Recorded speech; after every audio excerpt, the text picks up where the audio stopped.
spy. In short, he is a goat of sats.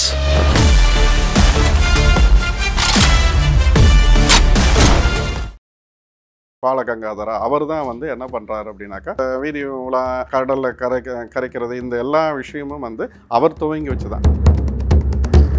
பயங்கர ஒரு விஷயத்துலேருந்து தான் பக்திங்கிற ஒரு விஷயம் தோன்றுறது, பக்திங்கிற ஒரு விஷயத்துலேருந்து தான் சமயங்கிற ஒரு விஷயமே தோன்றுறது. ஆதிமணி தானே எங்கள் காட்டுக்குள்ளே வாழ்ந்தான், அவன் குறவனாத்தானே முதல்ல வாழ்ந்தான். அவனுக்கான முதல் நட்பு விலங்கு எதுன்னு பார்த்தாக்கா காளை தான். அதாவது காளைன்னா கன்றுக்குட்டி. அந்த கன்றுக்குட்டி தான் வந்து இன்றைக்கி நம்ம நந்தி வழிபாடாக நம்ம செஞ்சிட்ருக்கோம்.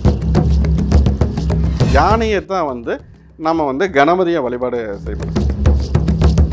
பிரம்மா, விஷ்ணு, சிவன் இவங்க 3 பேரும் செய்கிற அந்த ஒரு விஷயம், காத்தல், அழித்தல், பாதுகாப்பு, இது 3ஐயும் சேர்ந்து ஒரே ஆளாக செய்கிற ஒரு யாருன்னா உச்சிஷ்ட கணபதி பகவான்.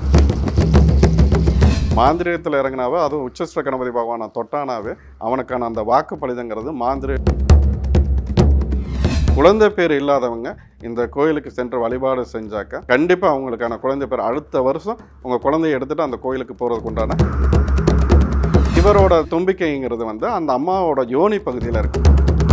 உச்சிஷ்ட கணபதி பகவானை எவன் ஒருத்தன் வணங்க ஆரம்பிக்கிறானோ அவனோட வாழ்க்கையில் செல்வ செழிப்பாக ரொம்ப சுவிச்சமாக தான் வாழ்வான். என் வறுமை நீங்கள் வாழ்க்கையில் என்றைக்குமே செல்வ செழிப்போடு வாழணும் அப்படின்னாக்கா உச்சிஷ்ட கணபதி பகவானை அங்கே போய் நீங்கள் வழிபாடு செஞ்சுட்டு வாங்க. விநாயகர் சதுர்த்தி வரவிருக்கு. விநாயகர் சதுர்த்தி அப்படின்னாலே நாடு முழுக்க விநாயகருக்கான அந்த சீசன் வந்து ஸ்டார்ட் ஆயிரும். முதல்ல விநாயகர் வழிபாடு அப்படிங்கிறது தமிழகத்தில் தமிழ் பண்பாட்டில் எப்போதுலேருந்து இருக்குது? ஏன்னா விநாயகர் வழிபாடு குறித்து நிறைய சர்ச்சையான கருத்துக்கள் இருக்கு. அதனால கேட்குறேன். பௌர்ணமிக்கு அடுத்து, அதாவது வளர்பிறலில் சதுர்த்தி திதியில் ஆவணி மாதத்தில் ஆவணி சதுர்த்தி திதியில் தான் வந்து விநாயகர் சதுர்த்தியானது கொண்டாடப்படுது. அது பார்த்திங்கனாக்கா விநாயகர் சதுர்த்திங்கிறது பார்த்திங்கன்னா விநாயகர் பிறந்த நாளாக கொண்டாடப்படுது. எங்கே அதிகப்படியாக கொண்டாடும் மாநிலம் எதுன்னு பார்த்தாக்கா மகாராஷ்டிரா, கோவா, கர்நாடகா, ஆந்திரா, தெலுங்கானா இந்த மாதிரியான பகுதிகளில் மட்டும்தான் வந்து விநாயகரை வந்து பெரிய லெவலில் கோலை வச்சு அவங்க கொண்டாட ஆரம்பித்தாங்க. அது சத்ரபதி சிவாஜி காலத்திலேயே அது கொண்டாடப்பட்டது.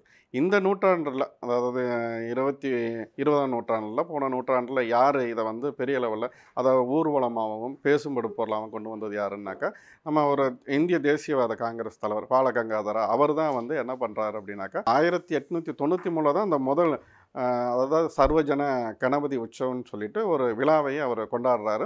வீதி உலா நம்ம கடலில் கரைக்கிறது இந்த எல்லா விஷயமும் வந்து அவர் துவங்கி வச்சு தான். அதுக்கப்புறம் தான் நம்ம இந்த விஷயத்தையும் நம்ம கொண்டாட ஆரம்பிக்கிறோம். வாழையடி வாழையாக, அதாவது கணபதியோட பிறந்த நாளாக நம்ம இதை கொண்டாடுறோம். இப்போது இங்கே வந்து தமிழகத்தை பொறுத்த வரைக்கும் இது குடும்ப விழாவை கொண்டாடுறாங்க.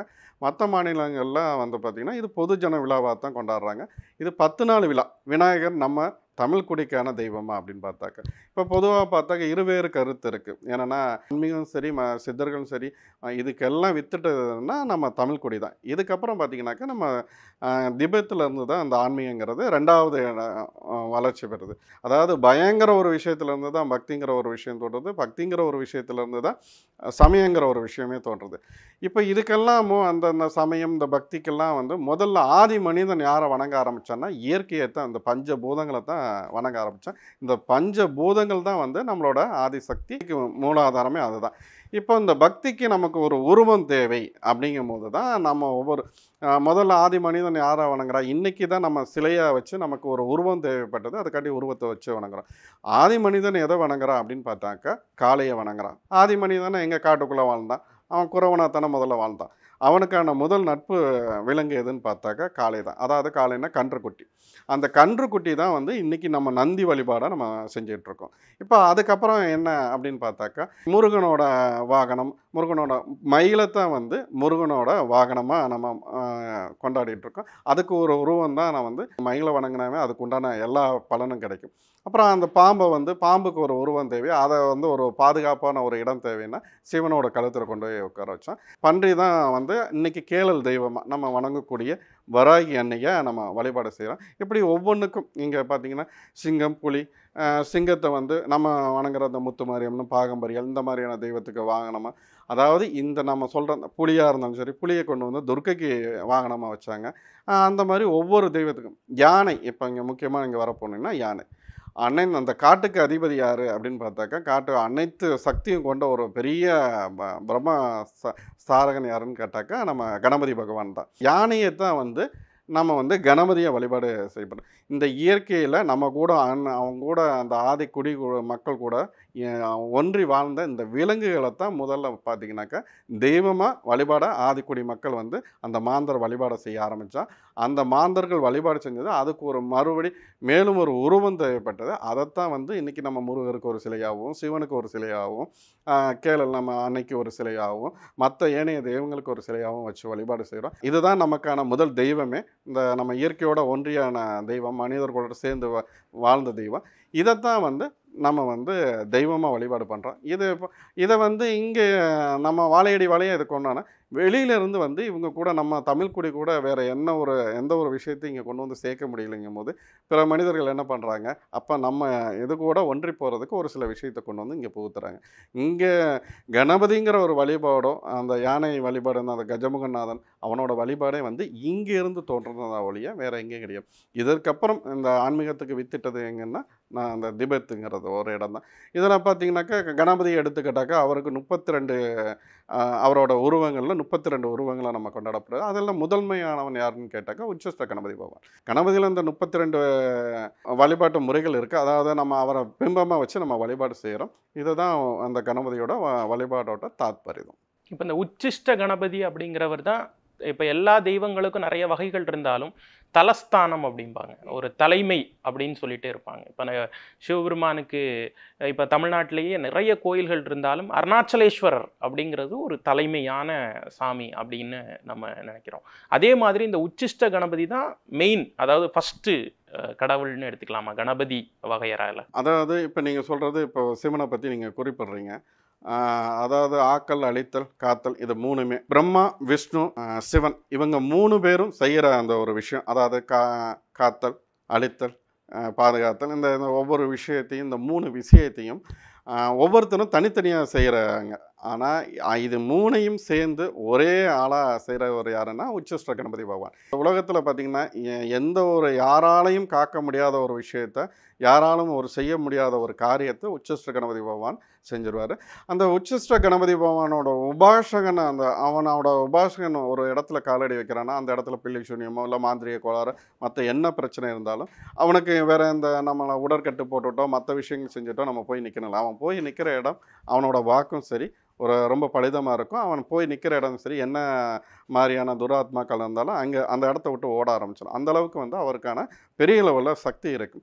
மாந்திரியத்தில் இறங்கினாவே அதுவும் உச்சிஷ்ட கணபதி பகவானை தொட்டானாவே அவனுக்கான அந்த வாக்கு பலிதங்கிறது மாந்திரியங்கிறதும் சரி அந்த ஜாதக கணிப்புங்கிறதும் சரி பெரிய லெவலில் பேச முடியாது. அவன் என்ன சொல்கிறானோ அதுதான் அந்த ஜாதகத்தில் இருக்கும். ஒரு உச்சிஷ்ட கணபதி பகவான உபாசகனா இதை நான் சொல்கிறதுல பெருமைப்படுறேன். உச்சிஷ்ட கணபதி சுவாமியை எங்கே போய் தரிசனம் பண்ணலாம்? தமிழகத்தில் கோயில் இருக்கா? அதாவது இந்தியாவில் தமிழகத்தில் நம்ம திருநெல்வேலி மாவட்டத்தில் இருக்குது. தமிழகத்துக்கு அடுத்து எங்கன்னாக்கா திபெத்துலேருந்து தான் ஆரம்பம். உச்சிஷ்ட கணபதி பகவானோட தாத்பரியமே அங்கேருந்து தான் ஆரம்பமாகுது. அதுக்கப்புறம் பார்த்தீங்கன்னாக்கா இங்கே நம்ம தமிழகத்தை பொறுத்த வரைக்கும் திருநெல்வேலி மாவட்டத்தில் இதுக்காக ஒரு ஆலயம் இருக்குது. இங்கே விநாயகருக்கான இது பெரிய ஆலயம். இந்த ஆலயம் பார்த்தீங்கன்னாக்கா பல ஆயிரம் ஆண்டுகளுக்கு முன்பான பழமையான ஆலயம். குழந்தை பேர் இல்லாதவங்க இந்த கோயிலுக்கு சென்று வழிபாடு செஞ்சாக்கா கண்டிப்பாக அவங்களுக்கான குழந்தை பேர் அடுத்த வருஷம் உங்கள் குழந்தைய எடுத்துகிட்டு அந்த கோயிலுக்கு போகிறதுக்கு உண்டான வழியை அவர் கொடுப்பாரு, அதுக்கு உண்டான வாய்ப்பை கொடுப்பார். கண்டிப்பாக குழந்தை பாக்கியங்கிறது உச்சிஷ்ட கணபதி பகவானை தொட்டவங்களுக்கு கண்டிப்பாக அந்த பாக்கியங்கிறது அதாவது மலடின்னு அந்த பட்டம் பெற்றாலுமே கண்டிப்பாக அவங்களுக்கு உண்டான அந்த பாக்கியம் கிடைக்கும். ஆச்சரியமாக இருக்குது. திருநெல்வேலியிலையும் திபெத்திலையும் மட்டும்தான் இந்த சாமி இருக்கா? கணபதியும் எல்லாருமே கணபதினு பாட்டாங்க, வல்லபாய் கணபதி அப்படின்னு சொல்லிட்டு அந்த 32 வகைகளாக நம்ம எல்லாரும் கணபதியை நம்ம என்ன விநாயகா அப்படின்னு சொல்லிட்டு அவரை அந்த உருவத்தில் தான் நம்ம பார்ப்போம். இதுக்குள்ளே அந்த கணபதி உபாசனைக்குள்ளே போகிறவங்களுக்கு அதெல்லாம் இப்போ உச்சிஷ்ட கணபதி உபாசனைங்கிறது அவ்வளோ சீக்கிரத்தில் எளிதில் கிடைக்கிறது கிடையாது. ரொம்ப சிரமப்பட்டு அலாதி மெனக்கெட்டு தான் நம்ம அதை பெற மாதிரி இருக்கும்.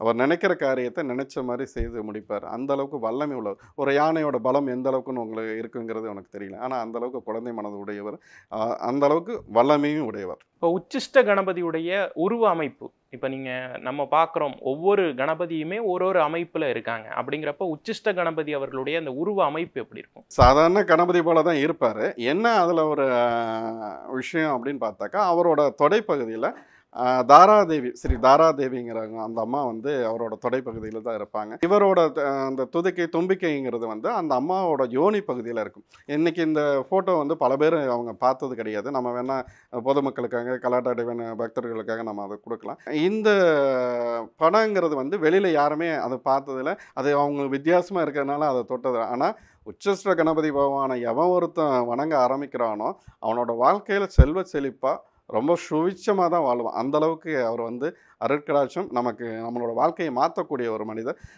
எவனாலையும் அழிக்க முடியாது, எவனாலையும் அதாவது எதிரிகளால் அழிவு இல்லை. நம்ம ஒரு பெரிய அளவில் உச்சத்தை தொடணும், பெரிய அளவில் ஜன வசியத்தை பெறணும், குழந்தை பேராக இருந்தாலும் சரி, குடும்பம் அனைத்து சம்பத்துகளும் பெற்று வாழ்றதா இருந்தாலும் சரி, சகல ஐஸ்வர்யங்களோட உச்சிஷ்ட கணபதி பகவானை தொட்டவங்க கெட்டதா சரித்திரம் கிடையாது. அந்த தாராதேவி அப்படிங்கிறவங்க யார்? ஏன்னா தெரியாதவனால கேட்குறேன். இல்லை, தாராதேவிங்கிறது அவங்களோட பிறப்புங்கிறது நம்ம அங்கே தான். இந்த இதுக்கு வந்து இன்னும் ஒரு சில தாற்பயம் இருக்குது. இந்த தாராதேவிங்கிறது இவரோட எந்த நிலைக்கு சென்றாலும், அதாவது நம்ம வந்து நம்ம மனிதனை நம்மளை மது மாது இப்போ அதாவது இவரை பொறுத்த வரைக்கும் உச்சிஷ்டன்னா எச்சம்பாங்க, அதாவது மிச்சம் அப்படின்னு சொல்லுவாங்க. இதுக்கு நிறைய தாற்பயம் இருக்குது. அது கொஞ்சம் முகம் சொல்லிக்கிற மாதிரி இருக்கும். இப்போ அவர் என்ன நிலைக்கு நம்ம சென்றாலும் தன் நிலை மறவாத ஒரு தவக்கோலம் தான் இந்த உச்சிஷ்ட கணபதி பகவானோட இந்த தாராதேவியோட ஒரு நிலை.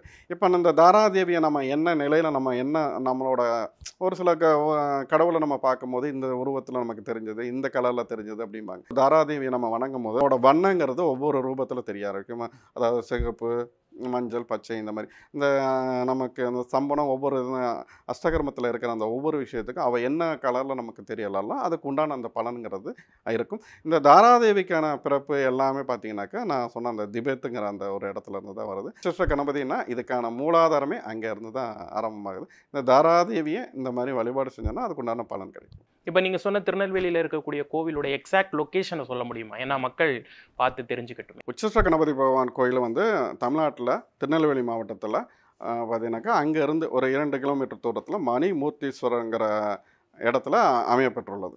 சாமி, இப்போது உச்சிஷ்ட கணபதி அப்படின்ன உடனே நீங்கள் சொன்னீங்க, பேசும்போதே இந்த பலன்கள் என்ன அப்படின்னு சொன்னீங்க. இந்த கோயிலுடைய சிறப்பம்சம் என்ன, அதே நேரத்தில் இந்த கோயிலில் வழிபடக்கூடிய பலன்கள், இந்த விஷயம் பிரச்சனையாக இருக்குது உங்கள் வீட்டில் அப்படின்னா இந்த கோயிலுக்கு போகலாம் அப்படின்னு நீங்கள் சஜஸ்ட் பண்ணக்கூடிய விஷயங்கள் என்ன? உச்சிஷ்ட கணபதி பகவானை வழிபாடு பண்ணினா நமக்கு என்ன மாதிரியான பலன் கிடைக்கும் அப்படின்னு பார்த்தாக்கா, இப்போ இன்றைக்கி பல பேர் வந்து மெயினாக பார்த்திங்கன்னா குழந்தை பேர் இல்லாதங்கிறத பெரிய விஷயமா இருக்குது. நம்ம அந்த குழந்தை பேர் இல்லாத ஒருத்தங்க தனக்கு குழந்தை வரம் வேணும்னா உச்சிஷ்ட கணபதி பகவானை போய் அங்கே வழிபாடு செஞ்சுட்டு வரலாம்.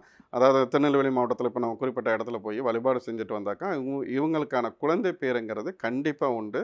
அதில் எந்த மாற்று கருத்தும் கிடையாது. ஏன்னா அந்த அளவுக்கு பவர்ஃபுல்லான ஒருத்தர். அப்புறம் அது போக என்ன பண்ணலாம் அப்படின்னாக்கா, ஒருத்தன் வந்து வாழ்க்கையில் செல்வ செழிப்போடு வாழணும், எனக்கு தருத்தினியங்கிற ஒரு விஷயம். இந்த ஏற்கனவே நீங்கள் தாராதேவியை பற்றி நம்ம பேசும்போது சொல்லலாம். தாராதேவிங்கிறது பார்த்தீங்கன்னாக்கா அவங்க திபேத்தில் வந்து அவங்க பௌத்த மதத்தில் ஒரு முக்கியமான ஒருத்தர். அந்த அம்மா வந்து வழிபாடு செஞ்சாக்கா அந்த அம்மாவை நினச்சி ஒரு காரியத்தை வெற்றிங்கிறது, அதாவது வெற்றிக்கான அதிதேவதை யாருன்னா அந்த தாராதேவி. அவளை நம்ம நினச்சி ஒரு காரியத்தை செய்யும் போது அது வெற்றியாக தான் கிடைக்கும். இப்போ இந்த தாராதேவியும் இவரும் ஒன்றே இணங்கப்பட்ட இந்த உச்சிஷ்ட கணபதி பகவானை நம்ம இங்கே திருநெல்வேலி மாவட்டத்தில் போய் நம்ம வழிபாடு செய்யும் போது நம்மளோட நினைச்ச காரியங்கள் நினைத்த மாதிரி நடக்கும். அது போக என் வறுமை நீங்கி வாழ்க்கையில் என்றைக்குமே செல்வ செழிப்போடு வாழணும் அப்படின்னாக்கா உச்சிஷ்ட கணபதி பகவானை அங்கே போய் நீங்கள் வழிபாடு செஞ்சுட்டு வாங்க. இவருக்கு வந்து நான் வந்து காலையில் எழுந்திரிச்சு காலையில் பிரம்ம முகூர்த்தத்தில் எழுந்திரிச்சு குளிச்சுட்டு தான் நான் விரதம் இருந்து வழிபாடு செய்யணுங்கிற அவசியமே கிடையாது. அதான் உச்சிஷ்டன்னா உச்சன்னா எச்சம், அதாவது நம்ம மிச்சங்கிறது தான் அது. நீங்கள் காலையில் எழுந்திரிச்சிட்டு கைகால் அலம்பிட்டு நீங்கள் கூட உட்காந்து நீங்கள் பிரம்ம முகூர்த்தத்தில் வழிபாடு செய்யலாம். அவருக்கு அந்த எந்த கட்டுப்பாடும் கிடையாது. விநாயகருக்கு எந்த கட்டுப்பாடுமே கிடையாது. இவரை நீங்கள் வழிபாடு செய்ய ஆரம்பிச்சிங்கன்னா உங்களோட துன்பம் துயரம், அதாவது நம்ம கலைத்துறையாக இருந்தாலும் சரி, அரசியல்வாதிகளாக இருந்து கலைத்துறையில் உள்ளவங்களும் அரசியலில் உள்ளவங்களும் இதை மறைமுகமாக செய்யக்கூடிய ஒரு விஷயம். ராஜராஜன் காலத்திலேயே நம்ம இதை வந்து மறைமுகமாக செஞ்சுருக்காங்க. செல்வ செழிப்போடு நம்ம தமிழ் மன்னர்கள் ஏன் வாழ்ந்தாங்கன்னா இதை மறைமுகமாக இந்த வழிபாடை செஞ்சது தான். இப்போ சோழ மன்னர்கள் சரி, பாண்டிய மன்னர்கள் சரி, உலக அளவில் ஏன் பேசப்பட்டாங்க இல்லைன்னா ஆட்சி செய்யப்பட்டாங்கன்னா இதுதான் ஒரு காரணம். உச்சிஷ்ட கணபதி பகவானை தொட்டவன் பெரிய லெவலில் உச்சத்தை தொடுவாங்கிறது தான் அதோட தாத்பரியமே. இப்போ உச்சிஷ்ட கணபதி பகவானை பொறுத்த வரைக்கும் இங்கே ஆசியாலே மிகப்பெரிய விநாயகர் கோயில் எதுன்னு கேட்டாக்கா இவரை தான் நம்ம சொல்லலாம். அந்த திருநெல்வேலி மாவட்டத்தில் அமைஞ்சிருக்கு உச்சிஷ்ட கணபதி பகவான். இங்கே போயிட்டு வந்தாவே வாழ்க்கையில் மாற்றம் உண்டாகும், முன்னேற்றம் உண்டாகும். ஒரு 48 நாளே அது கண்கூட காணலாம். நம்ம விநாயகர் பெருமான் அப்படின்னு சொன்ன உடனே ஒரு ஆலமரத்தடியில் இருக்கக்கூடிய விநாயகர் தான் நமக்கு ஞாபகம் வருவார். ஆனால் விநாயகருக்கு இவ்வளவு பெரிய ஒரு ஸ்தலம் இருக்குது, இவ்வளவு அருமை பெருமைகள், வழிபாட்டு பலன்கள்லாம் இருக்குது அப்படிங்கிறத மனம் திறந்து பேசினதுக்கு ரொம்ப நன்றி. நன்றி. காந்தியை நினைச்சுதான் டென்ஷன். இப்பெல்லாம் அலோஃபா சுத்திட்டு இருக்காரு. இனிமே சத்தியமா குடிக்கூடாது. தேவனின் குலம் காக்கும் வேலையா ஹையா.